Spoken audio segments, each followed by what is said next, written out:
Amen. Amina. C'est pourquoi on n'a pas peur de la mort. Nous nous préparons même. Nous nous préparons même. Si elle vient sur nous aujourd'hui ou demain, qu'elle nous trouve prêts. Qu'elle nous trouve prêts. La mort ne nous fait pas peur. Nous n'avons pas peur des sorciers. Qu'est-ce qu'un sorcier peut faire? Il ne peut pas tuer la vie éternelle. Il ne peut pas. Celui qui a peur de la mort témoigne qu'il n'a pas reçu la vie éternelle. Il n'a pas fait l'expérience du salut. C'est un croyant d'une religion, c'est tout. Mais ceux qui ont été sauvés, qui savent qu'ils ont la vie éternelle, oui, il y en a même qui désirent mourir. S'il a souffert beaucoup, s'il est tombé beaucoup d'années malades, il va prier sincèrement. Seigneur, est-ce que je dois continuer à souffrir? Retire-moi tout simplement. Je veux m'en aller. Mais il prouve qu'il est vivant. Il veut s'en aller selon la parole de Dieu. Tout ce que Dieu nous a promis. Quand nous mourrons, nous commençons, à l'instant même où nous mourons, où nous quittons ce corps, nous commençons à voir les réalités de tout ce que nous avons cru. Vous voyez, nous n'avons pas peur. Je suis allé une fois à Mwadingusha prêcher il y a longtemps. Dans les années 90. Je parlais comme je parle ici. Après la réunion, quelqu'un t'allait dire, votre prédicateur, il ne connaît pas. Il joue. Ici chez nous, il y a des grands sorciers terribles ici. J'ai entendu ça. Alors le jour suivant, je suis venu. J'ai dit ceci.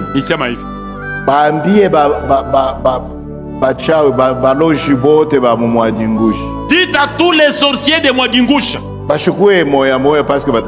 qu'ils ne viennent pas qu'ils s'unissent.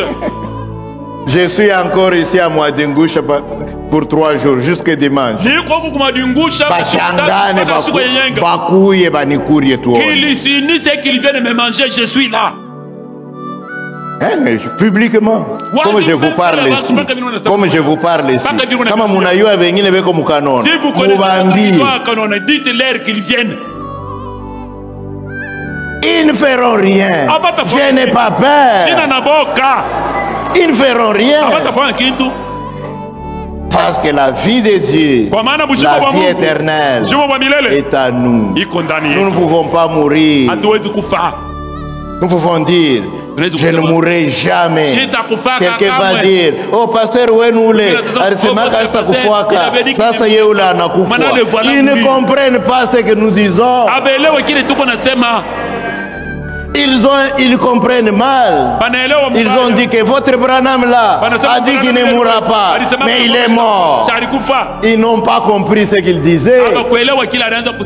C'est que notre témoignage, chacun de nous sait d'où il est venu.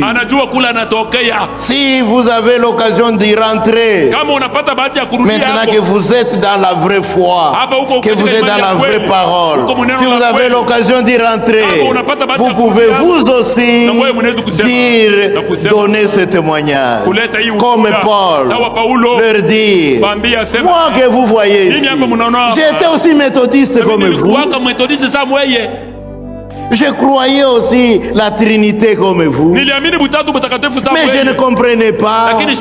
Mais par la grâce de Dieu, Dieu m'a montré qu'il n'y a pas de Trinité. Dieu est un seul. Par la grâce de Dieu, Dieu m'a montré que le baptême d'eau, ce n'est pas dans la formule trinitaire, au nom du Père, du Fils et du Saint-Esprit, mais le baptême d'eau s'applique dans le seul nom du Seigneur Jésus-Christ. Vous avez mal compris. C'est votre dénomination qui a mal compris. Regardez bien dans vos Bibles. Si vous trouverez un seul endroit où quelqu'un a été baptisé au nom du Père, du Fils et du Saint-Esprit, venez me le montrer. Ils chercheront, mais ils ne trouveront pas. Mais moi, je peux leur trouver 3, 4, 5 endroits où les gens ont été baptisés à partir de Pierre le jour de Pentecôte, au nom du Seigneur Jésus-Christ. Philippe est allé en Samarie, au nom du Seigneur Jésus-Christ. Paul est allé à Éphèse. C'était toujours au nom de Jésus-Christ. Pierre est allé à Césarée, dans la maison de Corneille. C'était toujours au nom de Jésus-Christ. Et Paul explique que nous tous qui avons été baptisés en Jésus-Christ, c'est dans sa mort que nous avons été baptisés. Nous sommes devenus donc une même plante avec lui dans sa mort, dans son ensevelissement et dans sa résurrection.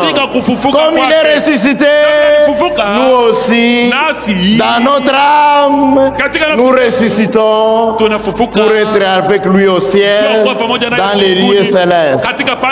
Même si nous sommes ici, nos âmes sont dans les lieux célestes. C'est ce que la Bible dit. Pour terminer, lisons un peu ça. Parce que dimanche, nous y reviendrons.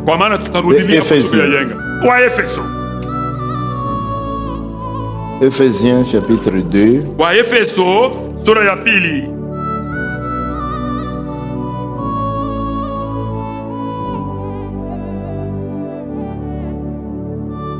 Oui. Verset 5. Nous qui étions morts par nos offenses, il nous a rendus vivants avec Christ. C'est par grâce que vous êtes sauvés. Il nous a ressuscités ensemble.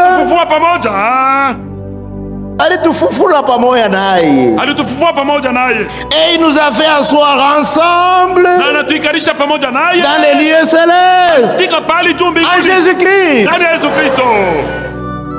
Quand nous nous réjouissons ici, nos âmes sont dans les lieux célestes. En Jésus-Christ, nos corps sont bien sûr ici. Mais nos âmes et même notre esprit n'est pas sur la terre. Notre âme et notre esprit n'est pas congolais. C'est pourquoi laisser les Congolais avec leur politique, leur tribalisme, tout ce qu'ils veulent. Nous ne sommes pas congolais dans notre âme. Nous vivons au Congo, mais notre âme est céleste. Voilà pourquoi nos femmes, nos sœurs ne s'habillent pas en pantalon, ils ne mettent pas les mascaras, ils ne font pas toutes ces choses. On se moque d'elles, mais elles ne sont pas congolaises. Leur âme n'est pas congolaise. Voilà pourquoi leur habillement est différent, leur comportement est différent. Tout est différent. Oui. C'est ça. C'est ça la vie éternelle. Que nous pouvons leur rapporter. Vous les pentecôtistes qui avez peur même des hiboux, qui avez peur. Mais un hibou c'est quoi? C'est seulement un oiseau. Vous avez peur de quoi? Oh, Mourishika Bouchikou. Faisons attention. Allons gêner. Allons prier. Gêner pour un hibou? Non. Gêner pour les chats. Les chats qui miaulent la nuit.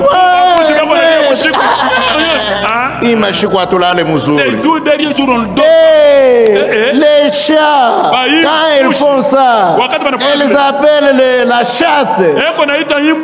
Oui, c'est quand ils sont en chaleur. Ils appellent cela. Mais ils ne font rien. Ce sont que des petites bêtes, de rien du tout. Et nous allons dire à l'église, allons prier, allons gêner, parce que les chats ont miaulé la nuit. Ils ont peur. Ils n'ont rien. Allons leur montrer cela. Allons leur prouver que nous ne sommes pas différents de vous. Nous étions comme vous.